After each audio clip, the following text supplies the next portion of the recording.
Isang taon simula nang hindi tayo magkita. Nangakong di nagagawa ng tula pero ito ko, sa'yo na naman papunta. Sa loob ng isang taon, ang daming nagbago.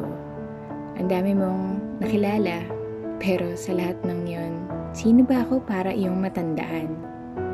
Hindi ko alam kung bakit ako balik ng balik sa'yo. Mga alaalay, unti-unti ko nang nalimot, pero sa'yo pa rin ang huling bagsak ko. Bumitaw ka na, iyan ang laman ng isip ko. Pero mas nangingibabaw ang puso kong nananabik sa'yo. Maaari mo bang ipaalala sa akin lahat? Mga dahilang, bakit ka naging mahalaga? Para malaman ko kung dapat na ba akong bumitaw. O dapat ko bang piliin na ipaglaban ka? Lord, we just pray, Panginoon, as we go to Mount Pulag, that your having mercy be upon us, O God, protect us from every kind of harm, and allow us, O Lord, to just enjoy your presence, to just enjoy the beauty, the magnificence of your creation, Lord. Lord, maraming salamat. Continue to be our greatest guide along the way, from the summit up to the descent, Lord. Lord, maraming salamat. To you be all the glory. In Jesus' name we pray. Amen.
Salamat.